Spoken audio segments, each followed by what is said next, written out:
Shoot, I don't know how to make the screen.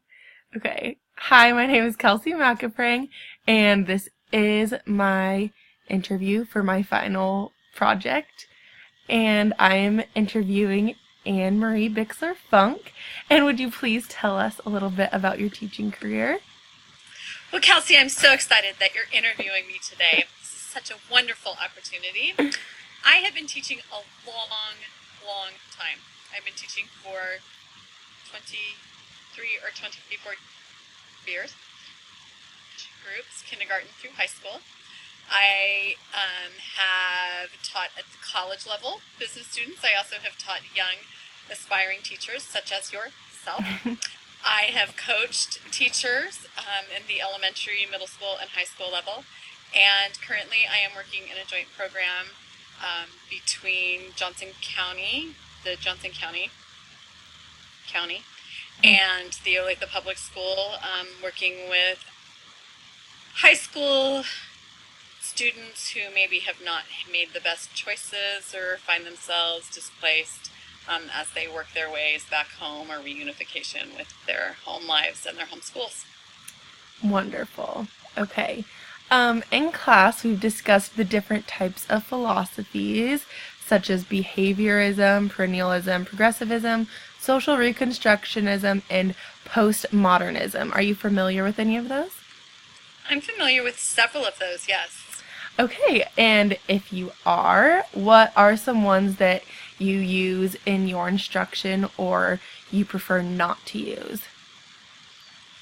Okay, you said behaviorism, Perennialism, progressivism, social reconstructionism, and postmodernism.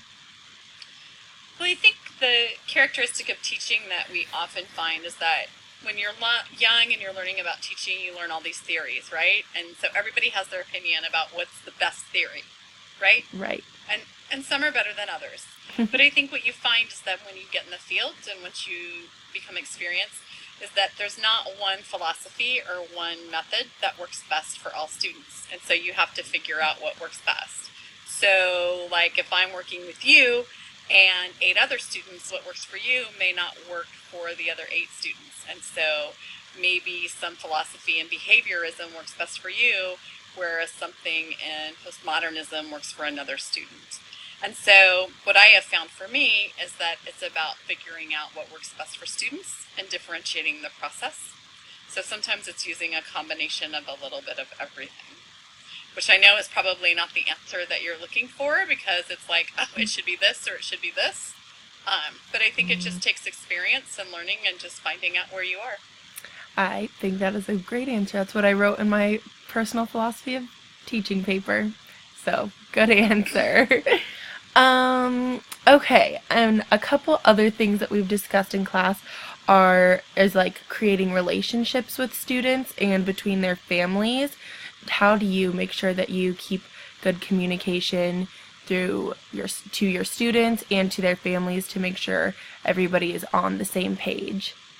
Oh, that's a really great question. And I have found just in my experience as a teacher and then as my experience in coaching teachers and then working with young teachers, that that's the hardest thing to balance, especially as you consider coming into teaching at this time, Kelsey, when everything is so, you and I have before with testing and everything that's expected of teachers right now. That relationship piece is oftentimes, you'll have administrators say, build relationships, but then you also have those same administrators saying, kids need to be performing, they need to be doing well, they need to be doing this. And so I think what happens is that the relationship is the most important thing.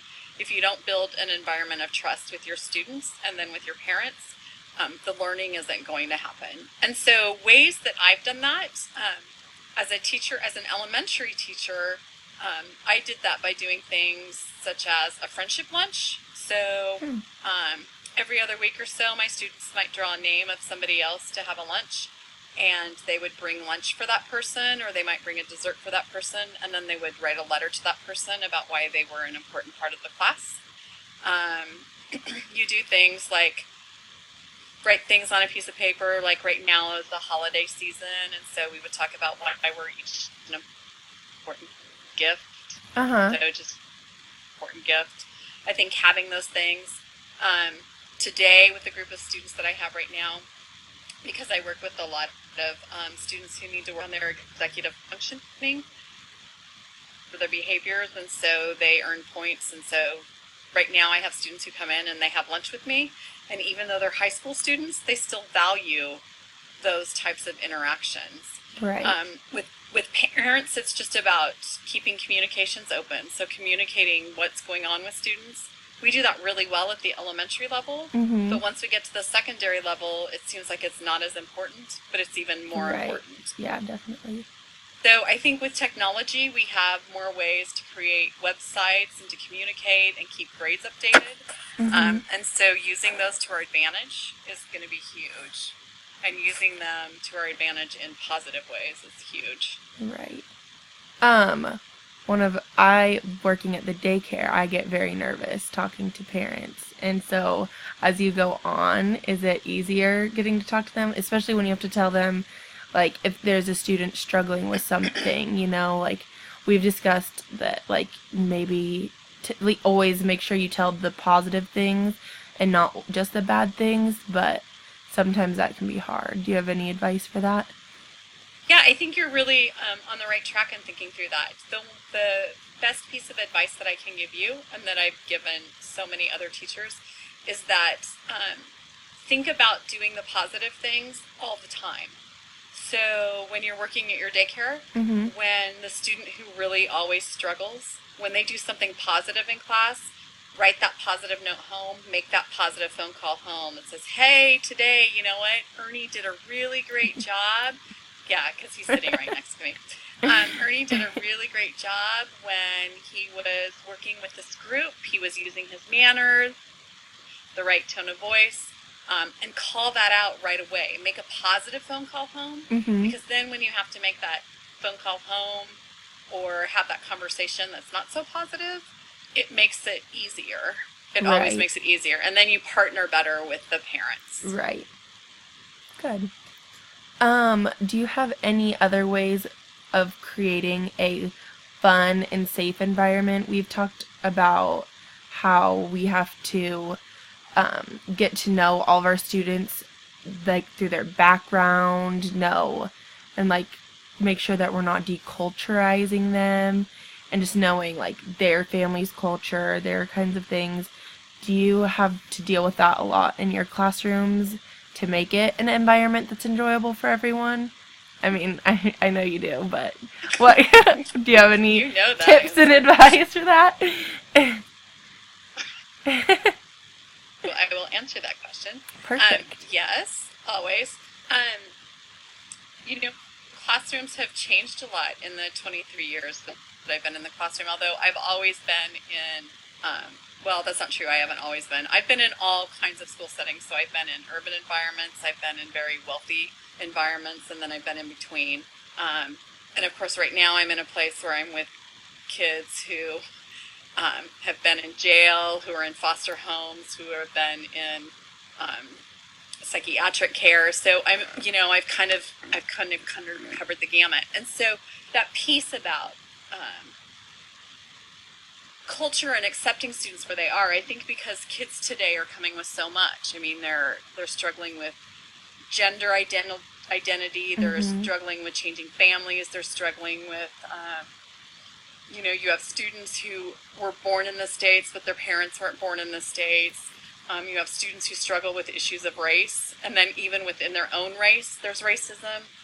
So there's so many different things. And so my personal philosophy on that is probably not the same philosophy as others. I'm a pretty open and accepting person, Mm-hmm. and so I like to ask questions. I like to learn about the kids. I like to share pieces of me and treat them as equals and as their part. And so for me, I think it's just about creating spaces for those conversations. Yeah, that makes And I don't sense. know if that's helpful for you, but I Mm-hmm. think, um, learning like Thanksgiving, we just talked about Thanksgiving, and at that particular time we had a high population of Hispanic students. And so learning about the kinds of foods or what they want to have, letting the kids just have the space and the opportunity to talk about what kinds of foods they have around the table. For our kids who come from places where they do soul food, then you're talking about macaroni and cheese and fried chicken. And so, bringing all of those places around the table and just letting people talk about it and ask questions of each other. Right now we have a student who identifies as homosexual. And so kids have questions about that. And so feeling comfortable about having the space for that to happen. It's about creating those kinds of spaces where it's okay to have those conversations. Yeah, that's definitely very important. And I also use to help with that, though, too, Kelsey, I think one of the things I use is CNN Student News. And of course, I work with an older population, and so you have to figure out what works with your population. So would I do that with preschool kids, like the kids you work with? No, I'd figure out different ways to do that. But I use CNN Student News, and so a lot of times with Student News, because they cover the world, and because they cover the news, I can bring that into the students' lives in authentic ways. That's very helpful, actually. I didn't even know CNN Student News was a thing. It is. You should look it up. Yeah, that'd be awesome. It's also helpful for us as adults because it gives us the news in 10-minute segments. Perfect. And then you can be like, oh, okay, great. And then you feel like you really learned something for the day. Definitely, yeah. Okay, and finally, one of the books we read was Teach Like Your Hair's on Fire. Have you ever read it? I have not read that book. It's by Rafe something. I don't know. Oh, I know who wrote the book, but I have not had the opportunity to read it as of yet. Well, I had to read that book, and we did a facilitation group. Had to teach a lesson on it. It was actually a really, really good book. But in there, he just tells tips that he uses to use good fun lesson plan games, or ways that he can let his students know what their expectations are to hold them to higher levels and everything. Do you have any last bits of advice for that? I think it's kind of funny because I think 2 years ago I had a lot more hair and I've had to cut it off. So I feel like I have taught all these years my hair is on fire.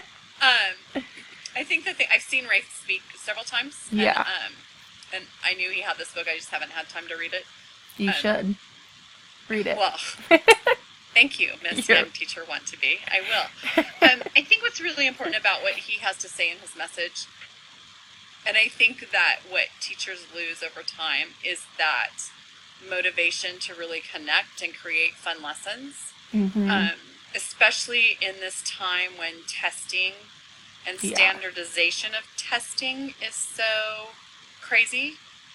I think our Common Core standards are really giving teachers an opportunity to teach again and to teach rigorous and authentic lessons. And so putting yourself into that and putting your students into being able to teach and be creative is important. And I think just having fun, and I think you can have fun and set boundaries and be silly and be serious and be all of those things at the same time. But I think it's important for kids to know your expectations. I always told my kids, I think if you were to talk to my students, they would say that, especially my students right now, I think my students would tell you that I am consistent and I am fair, but they would tell you that I have very high expectations of them. I talk to them and I treat them as if they were adults, and that and then I'm consistent. And I think that for kids who struggle and who are not used to having that consistency, that's a really hard thing. Yeah. And so I think it's important I always said, here's the box, so that they knew where the lines were in the box. And I don't want to keep them in a box, but I want them to know what the boundaries are. And what happens inside the boundaries, that's okay. But when they cross the boundaries, they need to know what the consequence is. And I think that you can do that in a way that's that's fair. So we have kids that come to school and the expectation is they have to work and they have to be reasonable. And if they don't, there's a consequence. And so for me, it's okay, so you made the choice to come